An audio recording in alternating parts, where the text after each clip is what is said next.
요새 컴퓨터나 핸드폰을 이용하는 인터넷 사용이나 게임은 때와 장소, 세대를 가리지 않습니다. 특히 청소년은 다른 세대보다 더욱 컴퓨터나 모바일 기기에 친숙하다고 할 수 있는데요. 이에 비해 개인정보 보호 의식은 높지 않아 개인정보 유출로 인한 피해가 늘고 있습니다.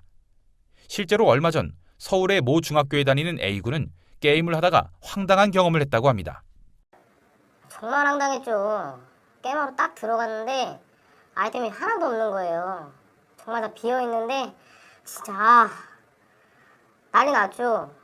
그거 다시 모으려면 엄청 오래 해야 되는데 이거 정말 말도 안 돼요. 황당한 일을 당한 건 A군만이 아니었습니다. 그냥 제 SNS에 있던 사진이었거든요. 그게 인터넷에 돌아다니고 있을 줄은 정말 꿈에도 못 꿨던 거죠. 친구가 보여주는데 기막혀서 진짜 거기에 어떻게 알았는지 요새는 모르는 사람들한테 문자까지 오는데 정말 너무 힘들어요.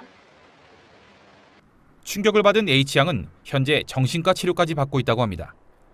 이제 개인정보 유출의 피해는 어른들뿐만 아니라 청소년들에게도 점점 확대되고 있는 것입니다.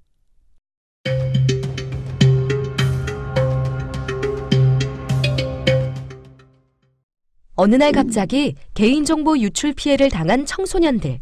이들에게는 과연 무슨 일이 있었던 것일까요? 게임 아이템이 갑자기 사라져버린 A군. A군의 개인정보는 어디서 유출되었을까요? PC방에서 게임에 로그인한 채 잠깐 화장실을 다녀온 사이에 누가 보고 갔을 수도 있습니다. 아니면 게임 후 로그아웃을 하지 않고 그대로 집으로 돌아갔을 수도 있습니다. 혹은 게임 아이템을 키우기 위해 친구에게 알려준 아이디와 비밀번호가 유출되었을 수도 있습니다. 어쩌면 A군의 PC가 해킹을 당했을 수도 있습니다. 사실 무심코 할 수 있는 이 모든 행동들이 개인정보 유출의 원인이 됩니다. 어느 날 갑자기 자신의 개인 사진이 유출되고 더 나아가 협박 문자까지 받게 된 H양의 경우엔 무엇이 문제였을까요? 친구 수를 늘리고 싶은 마음에 잘 모르는 사람까지 친구로 추가를 했던 것이 문제였을까요? SNS에 사진과 글을 올릴 때 공개 및 비공개 설정이 미흡했을 수도 있습니다. 아니면 무심결에 랜덤 채팅방에 사진을 올렸을 수도 있고 계정을 해킹당했을 수도 있습니다. 이 중에서 단 한 가지 부주의만으로도 누구라도 H양 같은 피해를 입을 수 있습니다. 개인정보가 유출되면 손쉽게 범죄에 악용될 수 있습니다. 그러나 아직도 그 위험성에 대해 잘 모르는 학생들이 많습니다. 실제로 수능이 끝나면 인터넷 포털 사이트에서는 수능 수험표를 사고 팔겠다는 글을 쉽게 찾을 수 있습니다. 수험생 대상 할인을 위한 것이라고 하지만 수험표에는 이름이나 주민등록번호는 물론이고 얼굴과 출신 학교까지 있어서 각종 피해로 이어지곤 합니다.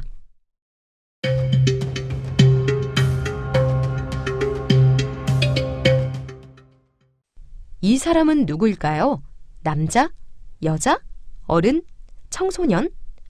이 사람이 누구인지 알려면 무엇이 필요할까요? 이 사람의 이름이나 주민번호를 알면 우리는 이 사람이 어떤 사람인지 알 수 있습니다. 어느 학교인지, 어느 반인지, 혹은 아이디나 이메일 주소를 알면 누군지 추측할 수도 있습니다. 가족이 누군지 알아도 이 사람이 누군지 알 수 있습니다. 이것이 바로 개인정보입니다. 개인정보는 이름과 주민번호처럼 어느 하나만 있어도 쉽게 사람을 알아볼 수 있는, 즉 살아있는 사람에 관한 정보를 말합니다. 경우에 따라서는 여러 가지 정보를 조합하여 그 사람을 알아볼 수 있는데 이것도 개인정보입니다. 따라서 본인 생각에는 이 정도로 그 사람을 알아볼 수 없다고 생각해도 법적으로 보면 달라질 수 있기 때문에 주의해야 합니다.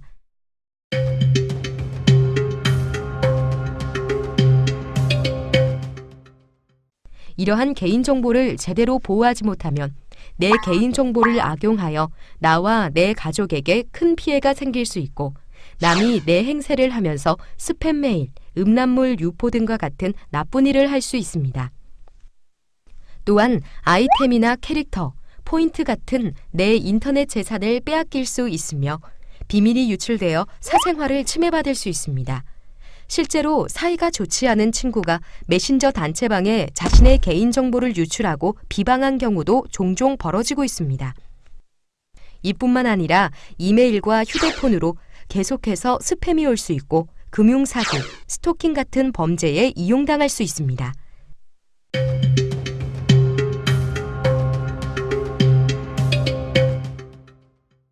개인정보 보호를 위해서는 3가지를 꼭 지켜야 합니다. 첫째, 개인정보는 믿을 만한 곳에 꼭 필요한 것만 최소한으로 제공해야 합니다. 더 자세히 살펴볼까요? 인터넷 사이트는 꼭 필요한 곳만 회원가입을 하세요. 홈페이지에 개인정보 처리 방침을 공개하지 않았다면 되도록 가입하지 마세요. 모르는 사람에게 나의 핸드폰 번호, 주소, 이름 등을 알려주지 마세요. 게임 아이템이나 캐릭터를 키워달라는 목적으로 남에게 아이디, 비밀번호를 알려주면 안 돼요. 관리자라고 해도 절대로 알려주지 마세요. SNS, 커뮤니티, 게시판에 개인정보를 올리지 마세요. 친구 추가를 많이 받은 SNS에는 개인정보를 올리지 않도록 주의하세요. 개인정보의 공개 범위를 전체 공개로 해놓지 않는 것도 잊지 마세요. 랜덤 채팅은 상대방을 전혀 알지 못하니 하지 않는 게 좋아요. 하더라도 상대방에게 내 사진이나 톡 아이디, 전화번호는 절대로 주지 마세요. 가입한 사이트 비밀번호는 남의 것을 알려고도 하지 말고 내 것을 알려주지도 않는 것이 인터넷 에티켓이에요. P2P를 사용할 때 내 공유 폴더에 개인정보가 저장되지 않도록 확인하세요. 인터넷에서 파일을 함부로 다운로드하지 마세요. 악성 코드에 감염되어 광고 프로그램이 설치되거나 해킹되는 경우가 많아요. 중고 물품을 사고 팔 때 꼭 필요한 개인정보만 주고받으세요. 메신저로 비밀번호를 알려달라고 하면 꼭 전화나 문자로 확인해 봐야 해요. 요즘 메신저 계정 도용이 많으니까요. 둘째, 가입한 사이트 비밀번호는 안전하게 관리하세요. 각 사이트마다 비밀번호를 조금이라도 다르게 만드시고 비밀번호는 영문 소문자, 대문자, 숫자, 특수문자를 포함하여 8자에서 10자 이상으로 만드시기 바랍니다. 적어도 6개월에 한 번씩은 비밀번호를 바꾸시는 것이 좋습니다. 그리고 친구들에게 비밀번호를 알려주면 안 됩니다. 친구나 가족이라도 전부 알려주거나 보고 있을 때 비밀번호를 입력하지 말고 피치 못하게 알려주게 되거나 다른 사람이 본 것 같으면 즉시 바꾸도록 합니다.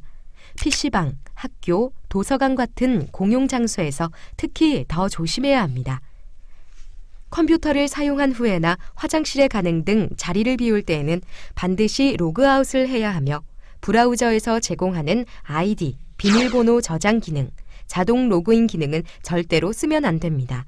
사실 가능하면 공용 PC에서는 로그인 자체를 하지 않는 게 가장 좋습니다. 공용 PC에 개인정보를 수집하기 위한 악성 프로그램이 설치되어 있는지 알기 어렵기 때문입니다. 마지막 3번째, 개인정보 문제가 있거나 피해가 생기면 신고 상담하세요. 개인정보는 법에서 보호해주고 있기 때문에 실소했더라도 법의 보호를 받을 수 있습니다. 피해가 생겼는데도 혼자만 끙끙 앓고 있으면 피해가 더 커지므로 빠른 시일 내로 부모님이나 선생님 또는 상담 선생님과 상의하시기 바랍니다. 필요하다면 한국인터넷진흥원 국번 없이 118이나 경찰에 신고하는 것도 방법이 될 수 있습니다. 반대로 남의 개인정보를 함부로 다루게 되면 법에 따라 처벌받을 수 있다는 것도 명심해야 합니다. 내 개인정보가 소중한 만큼 남의 개인정보도 소중하다는 것을 꼭 기억하기 바랍니다. 개인정보는 누구나 잘 보호해야 하지만 만 14세 미만은 특히 더 잘 보호해야 합니다. 다음에 해당한다면 여러분은 만 14세 미만인데요. 이 학생들은 부모님의 동의나 허락 없이는 개인정보를 입력하면 안 됩니다. 요즘은 인터넷 사이트뿐 아니라 학교, 학원, 병원, 어디든지 반드시 부모님의 동의가 있어야 나의 개인정보를 입력할 수 있습니다. 만약 부모님 동의 없이 개인정보를 받는 회사가 있다면 불법이니 주의해야 합니다. 지금까지 개인정보란 무엇이며 어떻게 보호해야 하는지에 대해 살펴보았습니다. 나와 가족에 관한 개인정보는 내가 지켜야 할 권리가 있습니다. 그러므로 내가 깊이 생각한 만큼 내 권리를 지킬 수 있다는 것을 잊지 말고 개인정보를 잘 지켜야겠습니다. 개인정보 보호의 열쇠, 내 손에 있습니다.